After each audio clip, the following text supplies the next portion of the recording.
Welcome to another episode of Foolproof Theology. Today on the show, we have the opportunity to hear from Jeremy Carl, who wrote a book called The Unprotected Class. You may have seen him on other podcasts or outlets like Charlie Kirk or Tucker Carlson. We're going to have a great conversation about anti-white racism. It's a very controversial topic in America, and I try to ask some great questions about his book. We go into a little bit of detail about his book and tease out some potential implications. So I hope you enjoy the episode. Right before we get into that, I wanted to make sure you knew about the Patreon. If you sign up on Patreon today at the lowest tier amount, which is $5 a month, one, it helps me keep bringing great content to you. It will help me pay for some studio upgrades I'd like to make. And also you get early access to every episode I release weeks earlier than anyone else in the public. You can also recommend books, authors, ask questions there directly on Patreon. So go over to Patreon, sign up, and support the show. I'll put a link to that in the show notes. Enjoy the episode. Welcome back to another episode of Foolproof Theology. My name is Chase Davis, and I'm your host. It's good to be with you here again. Today on the show, I have the pleasure of interviewing someone on Mountain Time. Very rare in these days that I get to match up time zones with somebody. Typically, they're on the East Coast or West Coast, and so I'm delighted to have Jeremy Carl. Jeremy Carl is the author of the book, The Unprotected Class. Jeremy, thank you so much for coming on the show today. Thanks so much for having me, Chase. So first off, I ask most of my guests this. I'd love to hear more of your story. What inspired you to write this book? I mean, it's obviously a controversial book. Maybe you've seen Jeremy being interviewed in other platforms like Charlie Kirk or Tucker Carlson or other places like that. But you know, it's a very courageous book you wrote. What inspired you to write this? Well, it's interesting, Chase. I kind of, because you're a pastor, let me do a biblical analogy. I think it was a little bit like Jonah. And years ago, I began thinking about these issues more seriously. I talk about that a little bit in the book. And God said, go to Nineveh and preach.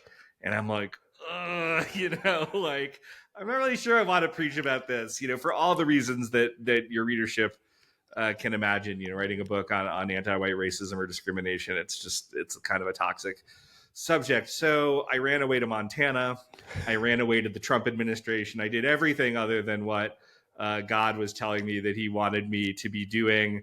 And then finally, when I was in the Trump administration, I'd written about these issues for years, but at a point, I was in a senior enough position that the president appointed me to that even though I'd been at the Hoover Institution prior, and that was itself a pretty high profile place, but my writings that had always been done under my own name, and I wasn't apologizing for them, but they took on a new public salience, and the Washington Post got very angry with me, and several congressmen denounced me. And it was sort of at this point that I realized, this is my punishment because I didn't go to Nineveh and just preach when God told me to preach. And so when I got out of the administration at the end of it in 2021, I mean, it wasn't immediate, but I kind of sat and said, well, what am I going to do next? And I was back at Claremont. And I was like, okay, God is telling me to go to Nineveh and preach about this. And I'm just going to go and tell everybody, even the tiny babies need to put on the sackcloth and just go that way. So that's kind of how I came to ultimately write the book. That's great. So, and I totally get that analogy.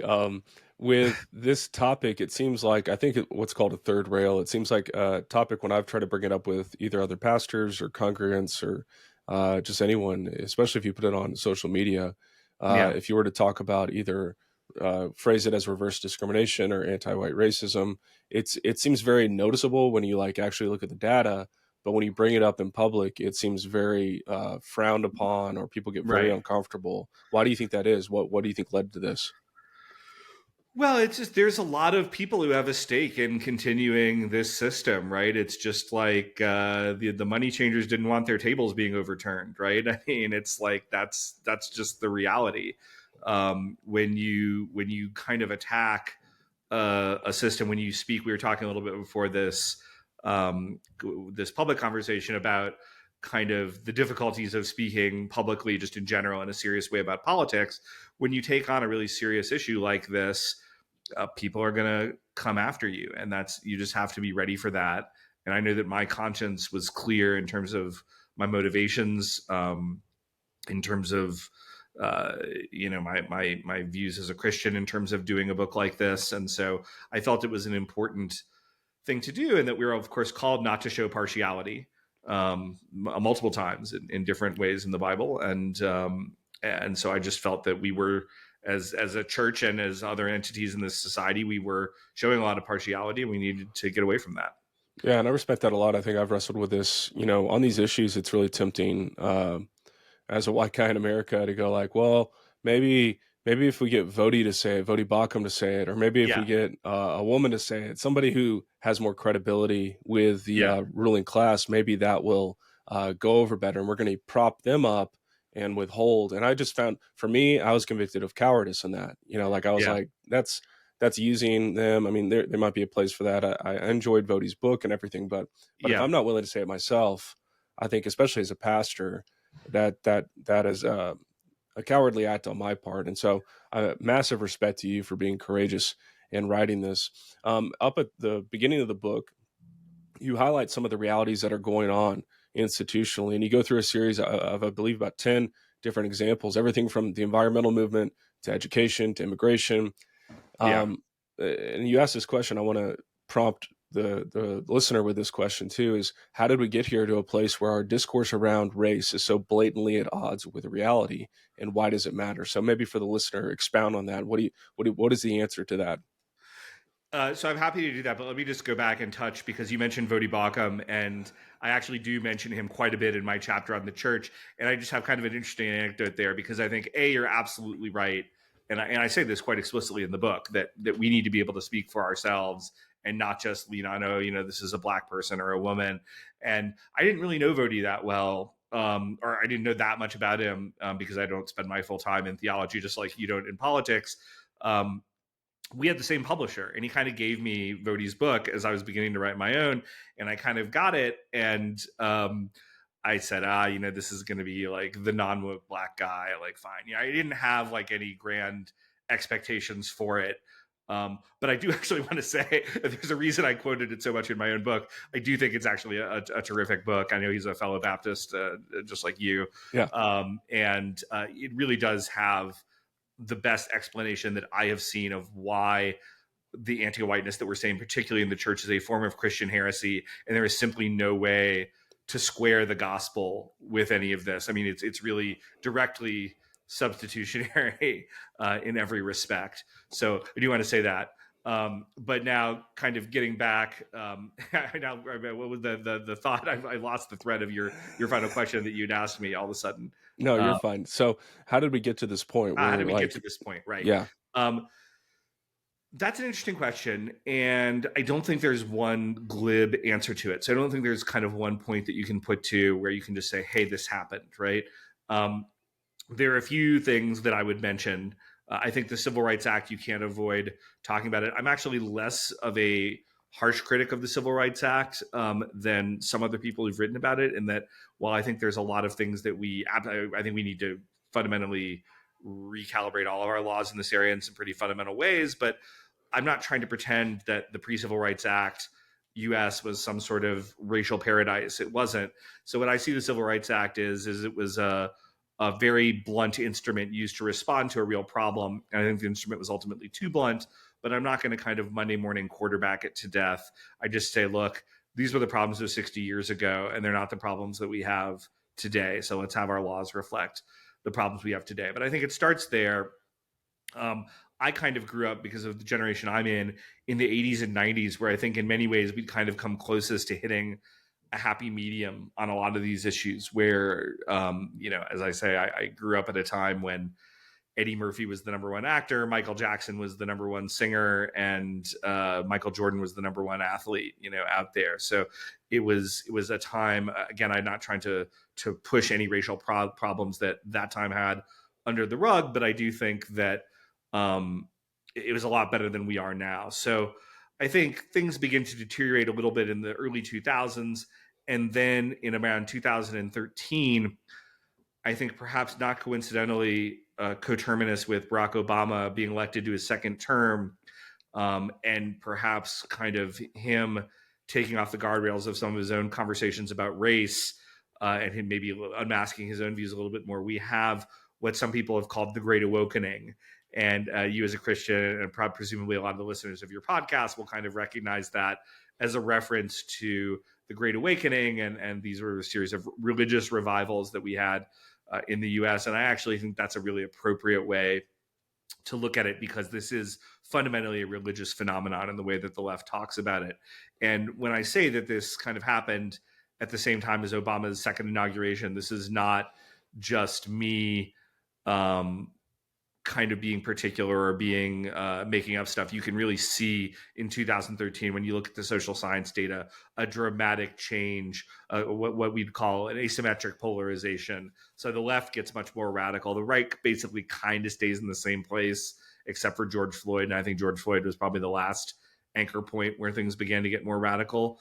But the left just gets much, much more radical on these issues, particularly the white left. It's interesting. I've been trying to wrestle like when it started, and I think for me the framework I've used is like um, kind of bookends on a chapter, at least in my own understanding. Like we planted a church in 2011, kind of right before all of this.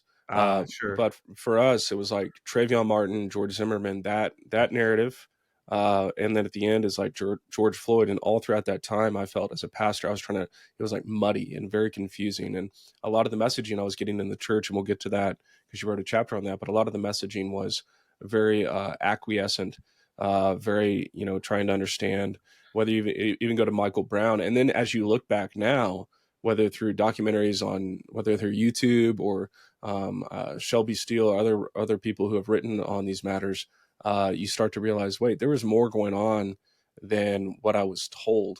And so you situated with Obama. Do you think Trayvon Martin was kind of a genesis moment for the Great Awakening?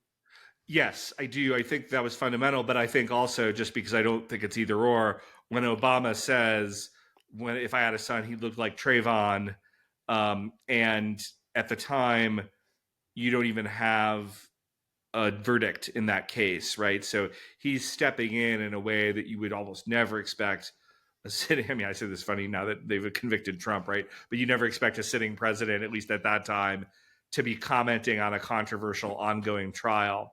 But Obama just does it in a very, very direct way. So I think that was there. It was a radicalizing moment. I kind of explore all the kind of myths around Martin um, in my book, but it's I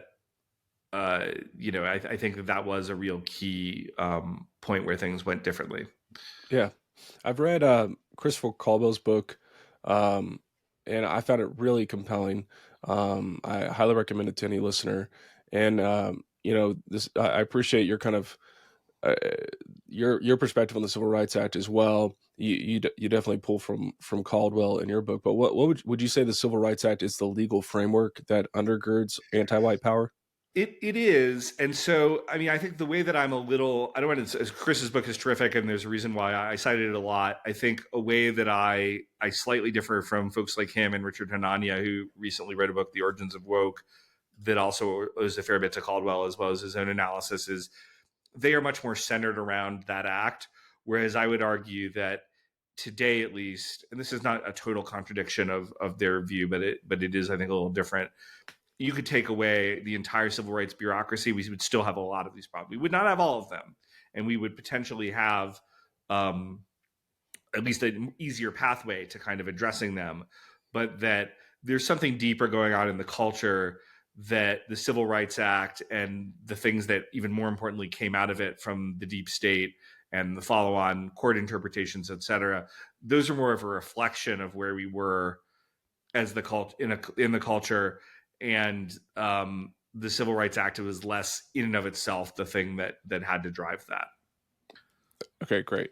With anti-white discrimination, it's obviously we've already mentioned how it's kind of a touchy subject. In churches, organizations, networks, we're promoting all sorts of pseudo diversity quotas, talking about hiring, talking Right, about being. There's a major push from even the pews. I mean, this was being propagated by major institutions in evangelicalism to promote kind of like, you need to be more multi-ethnic, you need to be more multi-ethnic. And right, our church, it was funny, our church was trying to do the work, and like right, we were like reading books. And at the end of the day, our pastors, me and a guy I pastor with, Matt, we got out of that and we're like, yeah, we're pretty good. I mean, Boulder's a very white place. Like, I don't, like, right. you look at our church and there's nothing. And so we became very disenchanted really quick with the narrative there. Do you see a lot more people today also becoming disenchanted with that narrative? I think so. And I think you're not just seeing this in the kind of Christian nationalist world butting up, but it's even more. I mean, I look at, again, we were talking before the show, I'm in the PCA. And when I talk to my fellow parishioners, again, I'm not a person who's deeply learned in theology, but just, and neither are a lot of them, although they're, we're quite serious about it because of our, I think denominationally, that's just sort of where we incline. But I think a lot of my parishioners are thinking about this and, concerned about it and trying to figure out how to address it. And we don't kind of have racial wokeness preached in our church, so that's good. Um, but it's difficult because actually, in a certain way, even though the left hates the Christian nationalists, and I'm saying, speaking of the evangelical left, even there's a certain way in which they're kind of replicating the arguments, because I think part of the core argument of Christian nationalism is essentially that even though we all need to come to Christ, there's sort of culturally particular ways that we all do that, and you can't just mix everything in Tower of Babel style to do that. And that's kind of, in a weird way, what they're saying when they're saying you have to be more multicultural. But I would say no. We need to preach the gospel and in our own communities, and then sort of let that shake out where it's going to shake out. With one of the things that comes up in the book, and this is a hot topic, particularly with Christians and people on the right currently, and I'm having a hard time, articulating it in a biblical way and also a real way for people. But there's conversations on multiculturalism as a durable kind of like vision for a nation, but also race and ethnicity. And so you use the word ethnicity in the book a lot. I'm wondering if you can provide kind of your definition of when you refer to ethnicity, Sure. what does that mean? Sure. So I think the difference between ethnicity and a race, I mean, first of all, okay, so you'll get, this is kind of the standard academic view, which is just wrong, which is to say that, like, they'll say, oh, race doesn't exist. Okay. What I would say about race is it's both, it has a biological basis, and that I can, take somebody who's self-identified as, African American or even French American, right? And if I do like a DNA sequence of them, et cetera, they're going to generally cluster with other people who give that same self-description. On the other hand, I think, and this is where there is a little truth in what the left and the academic folks would say on it.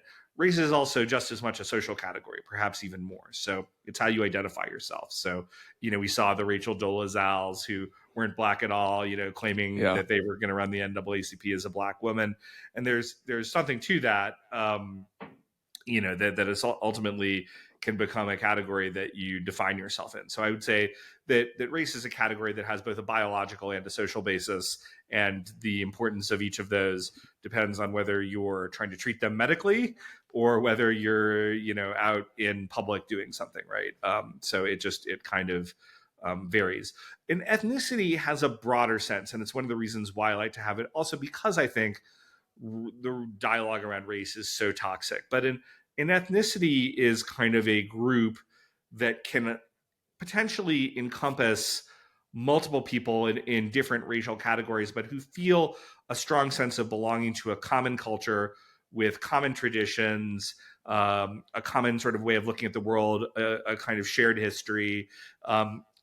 Stephen Wolfe talks about this a lot in his book, The Case for Christian Nationalism, which I would expect a number of your listeners have probably read. And so I think it's a more expansive category. It's often a more useful category. We're not ever going to get to a monoracial United States. It shouldn't even be a goal of ours. But I think as much as possible, we want to build this kind of shared American ethnicity and identity in as broad a group of people as possible, because I think that's ultimately what unifies a country. Yeah, that makes sense to me. And yeah, like I said, this is a contentious topic, and I'm not sure why. I think one thing that kind of woke me up to my senses a little bit on these matters was once I began looking at my own ancestry. I mean, before I was in Colorado, we were in Texas. As my listeners know, I kind of bring it up on every episode. It's kind of a joke. But we're like fifth generation Texan, and then my ancestors go back all the way to New England.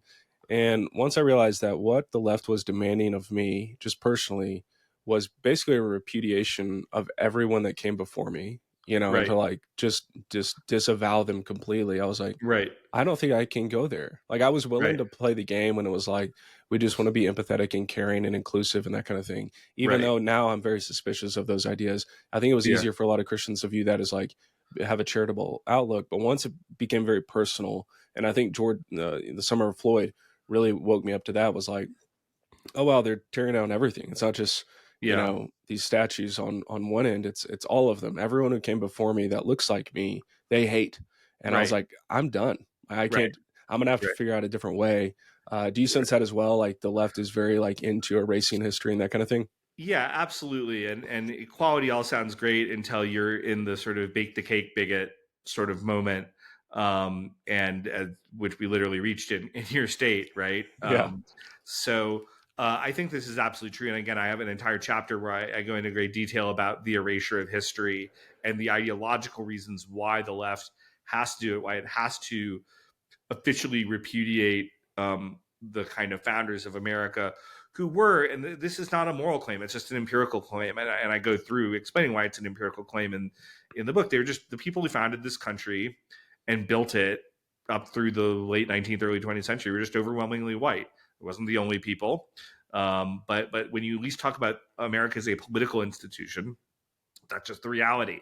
And so it is a natural human tendency for people to want to be able to look back and kind of tell their own story in a way that you just outlined and say, like to see their own ancestors as the heroes, et cetera, et cetera.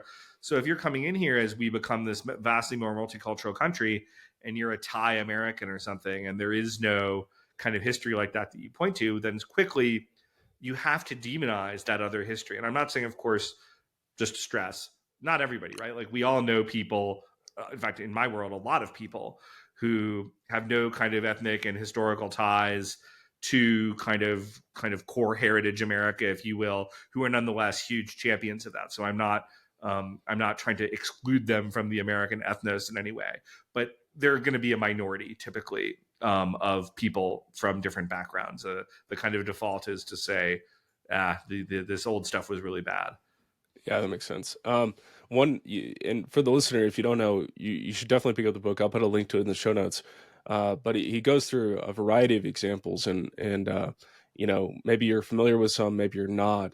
One of the threads I want to pull out and have you speak on, Jeremy, is particularly anti-white discrimination in schooling. I think my understanding of discipleship and education from a pastoral perspective is the public schools, the government schools have become just seed beds of this. I mean, I view it as we're in Boulder, we have CU Boulder here, Yeah. and it basically in these education departments, they're indoctrinating these teachers with these kind of woke ideologies of Right. diversity, equity, and inclusion, and then they send them out to all these rural contexts with government schools in rural context, and then they're teaching their kids all of these mantras and all of these ideas and an alternate history. um, I was wondering if you could expound on how anti-white discrimination plays out in schooling. Yeah, well, it is. It's it's controlled by these teachers' colleges that are uniformly like about as woke as you could imagine, and that's the credential that you need.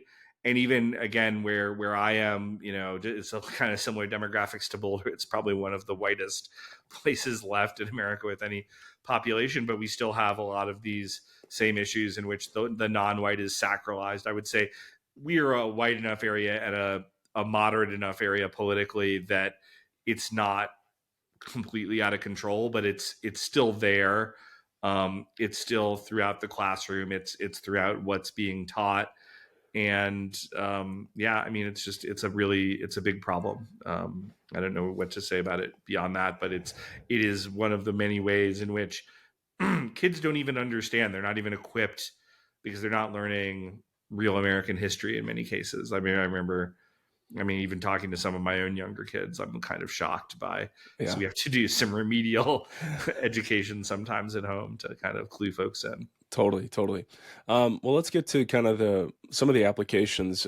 Just to highlight in your book at the very end, you say your central contention is that many of the fundamental trends that you've outlined serve a common ideological purpose. That purpose is to create an intellectual and cultural environment to justify the expropriation of land, property, and other wealth from whites while instituting a permanent regime of anti-white employment and legal discrimination.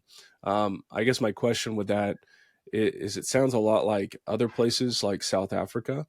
And Sure. so I'm curious about the South African kind of history. I've talked to South Africans about that situation, and we see actual whites being murdered, their land being taken, and there's legal frameworks for like squatting rights down there where they can take land away from whites and that kind of thing. But in your book, and I've heard you say this before, you don't think that America that's not possible in America, that we would turn into kind of a South Africa. Why do you think that is? Yeah, I mean, so, and I want to stress by saying, and I have said on a number of occasions that I don't think we're going to become South Africa. I'm not suggesting that those same dynamics will not be at work at a lesser sense, but you have to look at South Africa as a place with, I mean, South Africa's racial demographics are actually, and ethnic demographics even more, are kind of really complicated. It's not just black and white. You've got Asians, you've got what's so-called Cape Colored, which is kind of a mixed race group. Even within um, South Africa, you've got a variety of different ethnic groups, from the Khoisan to the Zulu. So, I mean, things get messy, but at a broad level, if I can just sort of grossly oversimplify, you still have a country that is maybe 85% Black, African, and maybe 6 or 7% white.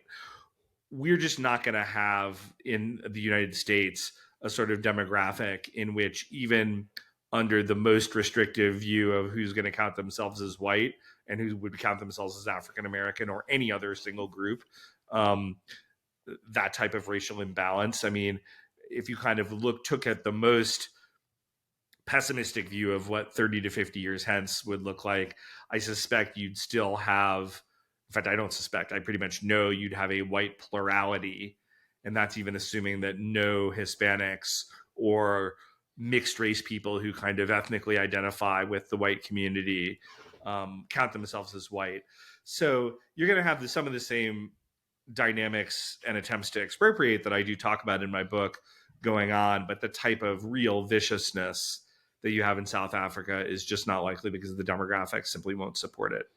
Yeah, and I would even add to that, but the issue of gun rights in America would make that Yes. highly unlikely. I don't know what Yeah. they're like in South Africa, but it seems to me like, Very, very um, low. You have very, very little in the way of gun rights. okay, And this is, of course, why the left is so fanatical about taking them away. And I'm not saying particularly because they're trying to do race war 2.0, but broadly that they do understand that the Second Amendment is the amendment that vindicates every single other amendment in the Constitution. It's that, like, our rights are vindicated through the fact that we can take up arms to defend them, and the fact that we have a billion plus firearms, I think, in the U.S., which always freaks out the U.S. But it does mean, right? Like, if you were to come to my house, and I mean, not only are we armed, and I'm not nearly as well as some of our neighbors, but we are.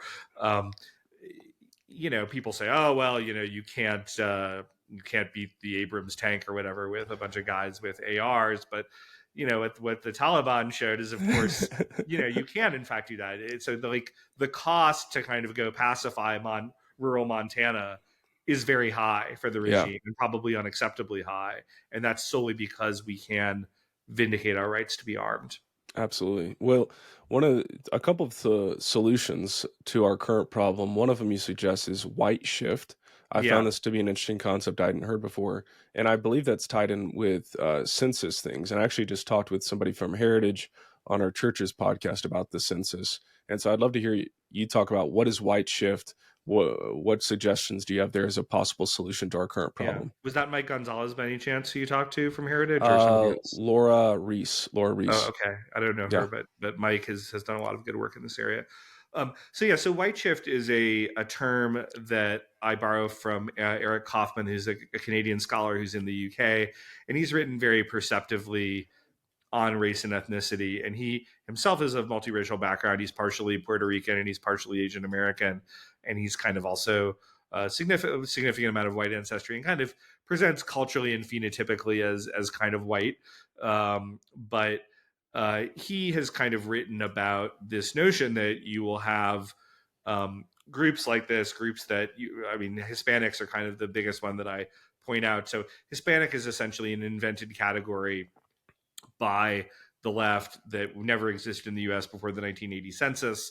We did have, of course, ways starting in the early 20th century where we did talk about people of that type of ancestry, which is, of course, a very broad ancestry group. We talked about native Spanish speakers or things like that, that we had to get at that. But we didn't have a term called Hispanic. But if you look at kind of what this is a predominantly white ancestry group by far. Like, this is the biggest contribution. You have a third of them already intermarrying with whites. And as immigration from those areas slows down and more of them are native born Americans, you would expect that to even go up. So then you kind of get to a point where you would kind of have a mix of a lot of these people who are overwhelmingly white by ancestry, pretty white, probably, if I can use that broad a term, by culture. And then really the only reason why you're not including them in the kind of white majority are two. One, a sort of racist one drop of blood legacy view of like what white needs to entail. And secondly, because people perceive there to be various financial or other benefits from identifying as something other than white. And so I sort of argue if you get rid of those benefits, you will get a significant portion of the Hispanic population over time that has intermarried with the white non-Hispanic population, identifying themselves with the white majority. And this is probably a very good thing for, to kind of define a future American ethnicity. But it wouldn't just be Hispanics. You could imagine this with Eurasians, or as I argue, even people with no white ancestry, but just who feel a kind of very strong kinship with America's history and traditions, and that these can all be kind of part over time of an American ethnos and an American majority. But that only happens if we take affirmative steps to stop rewarding people for claiming non-white identities. Yeah, it's interesting. I was on a phone call. Sometimes I'll get like marketing surveys, and they're not census, I don't think, but they'll ask me all sorts of questions, and it's kind of become a joke now. Like they're like, "What race are you?" Now they're asking like, "What do you identify as?" And Right. I'll get on the phone. These people are just getting paid. I don't know where they live, Yeah. and I'm like, "I am a man," and they're like, "Yeah, but what do you identify as?" I was like, "This is a stupid question," and they're Yeah. like, Yeah. "I," Yeah. and they say, "I know. It's on the survey." Yeah. and Yeah. uh and so I see this happening. One area I see it happening is there's a whole thing online, and I can't remember where it started, but this whole like white boy summer stuff, Yeah. and it's people putting out memes and all sorts of videos and that kind of thing. What I found interesting, Jeremy, is that when you look at who's posting this, it's actually a lot of who would be identified as Hispanics. It's a lot of Yeah. Yeah. like what you would typically not think is white that are most loudly promoting this stuff. Yeah. With those particular ideologies, I think there's both a fascination with it and a concern that I've heard raised where it's like we're leaning into our white identity too much. Yeah. And so maybe speak to that, like, because there seems to be, especially amongst Zoomers, when you talk to like high school boys or college boys, it's like Yeah. they sense this. I don't know why older Right. generations don't feel it as much, but Right. they very much sense this, and they're like, if you're going to hate me, Right. for just the color of my skin, I'm just going to live into it even more. Yeah. How do you explain this? What do you think of this phenomenon? Yeah, it's kind of funny you mentioned the white boy summer thing, because yeah, you mentioned who's posting about it. The first person I thought of when you mentioned it is my friend Kingsley Wilson, who's born Kingsley Cortez, and she is a big white boy summer poster. Um, yeah, so you sort of get this. I think absolutely we can lean too hard into this identity. This is a needle I really try to thread very, very carefully within the book. I'm not calling for a white identity politics, and I make that really, really clear in the book. At the same time, kind of the analogy I use is when Martin Luther King Jr. came out, what everyone thinks of him theologically or otherwise, he was obviously a very effective political actor. He didn't just say like, oh, there's these like random people who are being discriminated against, and I'm not even going to pretend to notice that they're black.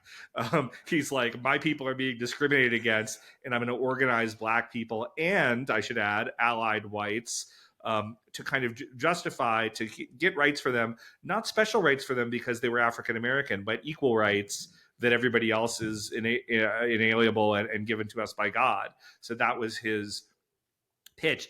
That's essentially the pitch that I think is the right way to do this. So it's like we can't pretend that this isn't happening to white people, and we can't avoid organizing, I don't think, if we want to win white people as white people. And I'm not suggesting that that has to be a racially exclusive organization, because I think we want to work with non-white allies, but we have to have that sort of organization. The question, I think, and this is where you kind of avoid the worst elements of white identity politics, is what are you organizing for? Mm-hmm. You're not organizing for some sort of white ethno-nationalism. Mm-hmm. You're organizing to vindicate your God-given rights, and your rights as an American. And so that's how I think you kind of thread the needle. And I'm not trying to create a new victim class. I'm not trying to say that we need to make everything about race. I'm simply saying it's 2024. You need to treat me equally. And if you don't treat me equally, I'm going to try to exact a political price for you treating me and my family unequally. And so that's really, I think, the right positioning for us to have. Yeah, because one of the things I was looking for this solution, and you didn't mention it, and I'm not advocating for it. I'm just like one of the possible solutions in my mind was like, they have historically black college university HBCUs. They have on many secular campuses kind of a black student union. Do you Yeah. see us ever getting to a point where there's a white student union or a need for that as a solution? Yeah, I mean, I don't know that it's so funny. Even in talking about my own book at first, it's almost like you have to get over a little bit of the discomfort factor. And you say white student union, I'm like, wow, that even feels a little uncomfortable to me. Yeah. I could see it as being a totally appropriate thing, even though I think we are so far away from ever happening. Um, but if you were to look at some of the UC schools, so the university like UCA Riverside, I'm making that up. It's not actually, or like Cal State Los Angeles or something, it's like 4% white. I'm not making that up. I mean, there's like, you could and should, I think, to the extent that you're going to engage in any sort of, ethnic student unions, make a very strong argument that like white students there should have a place that they can gather and, have a shared cultural heritage. I mean, I could make that argument intellectually, and yet politically, like, I think we're still so far from where we need to be that that's radical. I frankly hope we don't kind of have so much of a replacement demography that this does become broadly necessary. I mean, I think as I kind of argue, if we were to really get control of our border, if we were to deport illegals, and if we were to kind of change our immigration policies, and then kind of expand our definition of kind of who falls under that white umbrella, there's no reason that America could not maintain a sort of white ethnic majority for quite some time. But could there, in some certain situations, and or maybe at HBCUs, right? Could you have these ethnic affinity groups? It's hard for me to argue intellectually that some ethnic groups should have it, but whites, even if they're a small minority, shouldn't. Right. Yeah, it's interesting. I mean, I think the better tactic would be this is our American Heritage, student union. Yeah, Anyone's welcome. yeah. And so, yeah, I totally sense your discomfort. Even me raising the question myself, I'm like, but that to me is like, I'm wondering about that. No, that's Um, great. I mean, I've done a million interviews on this book, and I've not been asked that question before. And I think it's a really good one, right? And I think intellectually, you're right. And I think maybe also, I think your proposal on how to deal with it this way, which is right, which is you say it's an American heritage student union, and anybody who's kind of really interested in that can join. And it's probably going to align somewhat with people's ethnic backgrounds if they're white European, but it doesn't have to. And that's maybe the better way to do it. I do think that these ethnic affinity groups on campus, I certainly saw this as an undergrad at Yale, can be really problematic. So it's not something that in general I'm eager to rush forward and do a lot more of. Right, for sure. One of the things you write on in the book is the church, and Yeah, of course, being a pastor, I'm most curious about that. And I love the fact the examples you highlighted I encountered from my experience in Acts 29, just prolifically. Whether it was hearing from the stage, we're going to really put an emphasis on hiring diversity, and right. me and my other pastor friends are like looking around like, so are you firing white people then? Like that Yeah, doesn't yeah, seem like what we should be exactly. about. And then even in the PCA, you had someone like Jamar Tisby, who was formerly with Yeah, the PCA, educated at RTS, promoting books. I think The Color of Compromise or How to Be an Anti-Racist or these kind of things, working with Ibram Kendi. right. And so I guess from my vantage point in the possible solutions, is there anything that the church could do? Because there's some people I read, whether it's Wolf or other people who, and rightfully so, I want to give, a lot of I totally understand they're kind of advocating for a partitioning of the pastorate and the church for particular focus on your job. Your job is caring for the souls of people. Yeah. You shouldn't get involved in this stuff. And yet, because the church, at least it seems to me, has been so captured by these ideologies and Yeah. become subservient kind of regime acolytes, what Right. what what role do you think the church has to play in this Yeah. conversation? Well, I definitely, while I don't know that I would call myself a Christian nationalist, I definitely reject the extreme Anabaptist theology that I feel like has kind of infected a lot of even the evangelical church that doesn't want to talk about these issues and therefore kind of says, "Oh, well, here we have the perfect world in the church." And I'm saying that in air quotes, and I don't think they'd even use that type of terminology, but that's at least kind of where we're trying to seek something resembling perfect justice. But like anything that goes outside of the church, that's the political one of the two kingdoms, and we can't touch that. And I think that's a very, even within two kingdoms theology, it's kind of a shallow way to look at two kingdoms theology. So I think the church needs to be politically active at the same time. And by that, I don't mean that I actually actively don't want my pastors endorsing from the pulpit, Right. political candidates or even on issues. And I think my church pastors do a pretty good job of walking that line. Um, but that doesn't mean that we don't talk about issues that are important to us biblically. And I think that's really important to do. And I kind of look at, but at the same time, we need to be very clear. Like the church is made up of sinners, and so like we failed on all these issues before because we're made up of sinners. We're going to fail on them again. But as much as possible, we want to not be promoting the Jamar Tisbys of the world, and that's difficult because the world is telling us right now promote Jamar Tisby, and I don't just mean that he got the Evangelical Book Award, but just broadly, don't you believe in racial reconciliation? Yes, but it has to be done in a spirit of truth, especially for the church. It has to be done in a spirit of truth. So if somebody like Tisby is going to come up and kind of try to sacralize a Michael Brown, hands up, don't shoot fake narrative, like I think it is incumbent upon us as a church to call that out as a toxic, a lie, and therefore sinful in some way, to like really use it as an example. At the same time, of course, we want to, as much as possible, unify everybody, regardless of all backgrounds, in our identity in Christ, and that's our most important identity. And so we need to do that. And I would point out that actually, if you're familiar with the history of the evangelical church, we were actually a much more racially integrated space overall. I mean, again, there's lots of heterogeneity there. Um, than anywhere in the U.S. I mean, in some cases, particularly if you go to some of the Pentecostal denominations and something like that, these were highly integrated at times when the rest of society isn't. And even today, I suspect in many churches, if you were to go to them, they are highly, your social networks, they are highly more racially diverse than they are in other parts of your life. I don't want to necessarily discourage that, but at the same time, we don't want to make it an idol, right? Jesus is what's important. And, hopefully we can have everybody come together regardless of background to do that, but we shouldn't force that. Yeah, and I think one of the tensions many pastors feel is because of the internet and because of podcasting and all this stuff, many parishioners, especially from major evangelical publications, for example, InterVarsity published a book called "Can White People Be Saved?"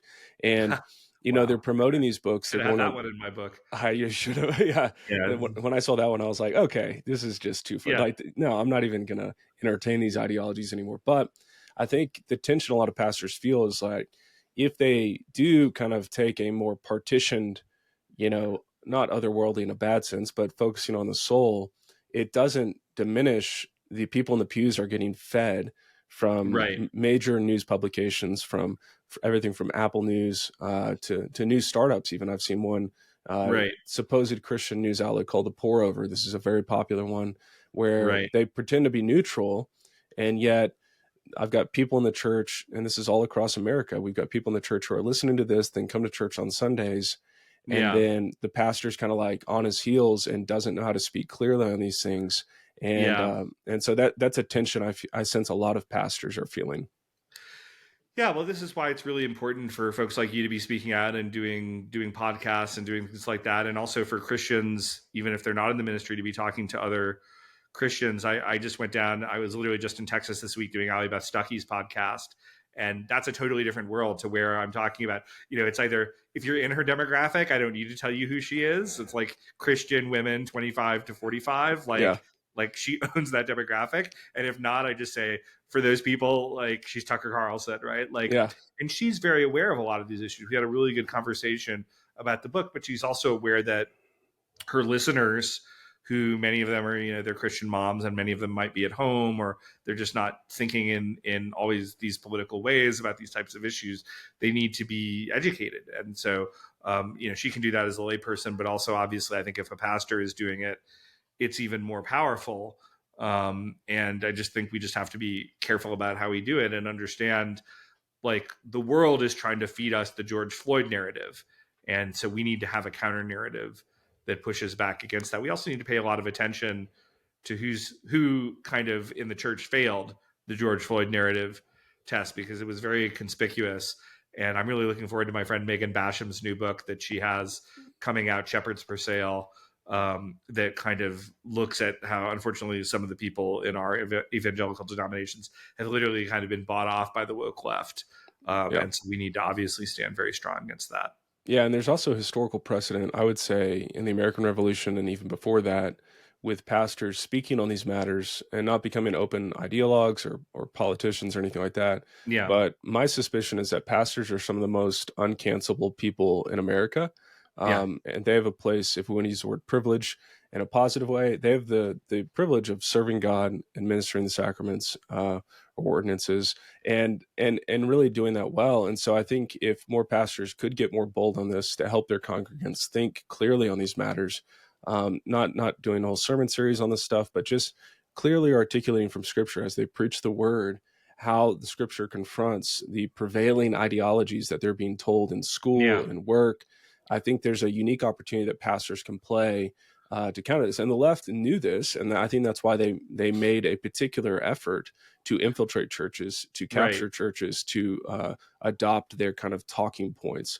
And so I think pastors can play a unique role, but like you said, Right. it's going to have to be kind of threading the needle Right. fairly well. And unfortunately, most pastors are not familiar with church history from Right. seminary education. They're not familiar with our confessions on the civil Right. magistrate. They're not familiar with the political landscape that we Right. kind of embody now. And so I think it's a massive opportunity for pastors.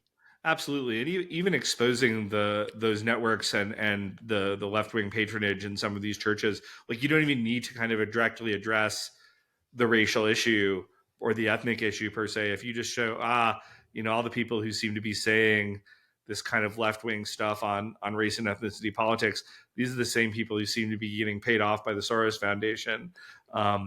People can kind of draw their own conclusions, and in some ways that's even more powerful than having to preach directly at them about it. Yeah, for sure. A couple more questions before I let you go. One of the solutions you suggest is holding white progressives accountable. Yeah.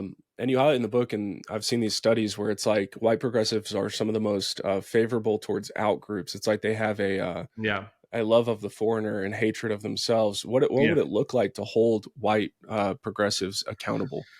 Yeah, I mean, that's a great question. I think part of it is just it's people like me writing very, very directly, calling people out by name, challenging if they're attacking somebody. Oh, this is racist. Oh, that's interesting. You live in a 94% white, neighborhood in a 15% white city. I mean, I'm making that up, right? But like Sure. that type of idea, just showing the hypocrisy that goes beyond them, showing how their rhetoric never almost matches with their actions. In fact, Kaufman did this really beautiful study, the Professor Kaufman I mentioned earlier, where he kind of shows that both kind of, if you look at Trump voters and non-Trump voters, both of them tended, if they were white, if they moved to kind of whiter areas, but there was actually no differentiation whether you were a Trump voter or a non-Trump voter. Was the only difference in the politics of the area. It just kind of showed the hypocrisy of these liberal whites who are saying, "Oh, I hate white people," while they are actually moving away from diverse areas toward whiter areas. So you just need to call them out brutally. We need to overthrow the cultural structure. We do need to cleanse and purify the temple. And it's that's going to be hand-to-hand combat. But we need to dethrone them. We need to take away their institutional power. I mean, if you want to talk about concrete things, the school choice stuff that's going on right now, I do not think we could possibly overestimate how big that's going to be, because that is such a massive patronage program for the left. And the idea that we might be able to, on a mass way, in a way that we haven't before, because these laws have just really been passed for like universal school choice in the last year or two, so we're not really seeing the effects yet.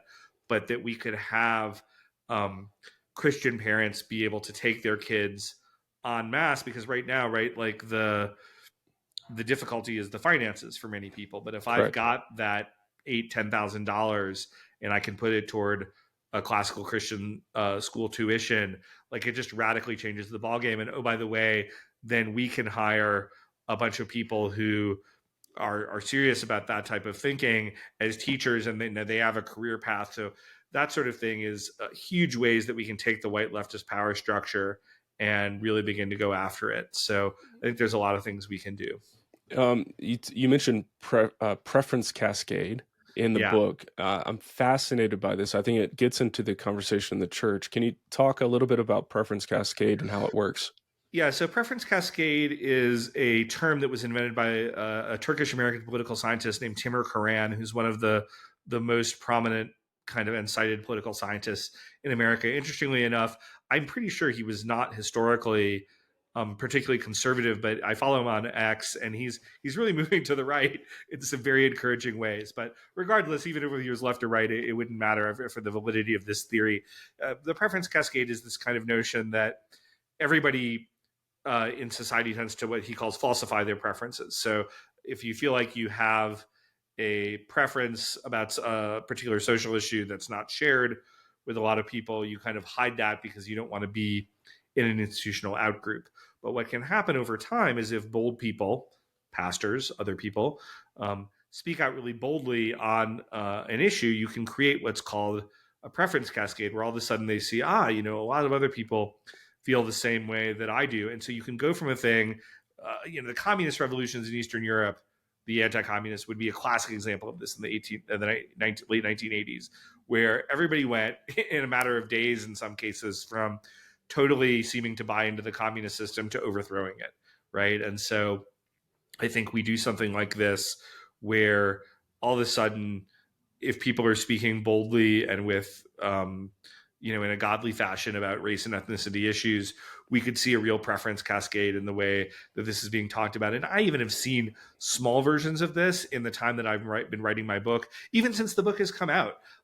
Because I've been on a ton of shows talking about anti-white racism, I'm seeing more and more people, and again, I'm not the only person. There are people like Charlie Kirk and Tucker Carlson with bigger platforms than me who've pushed this aggressively. But I think my particular terminology in terms of talking about anti-white racism, I've seen just in a month and a half that my book has been out, people are on Twitter and they are talking about this more and creating that type of preference cascade. And so I think that's great. And it just shows the value of speaking out.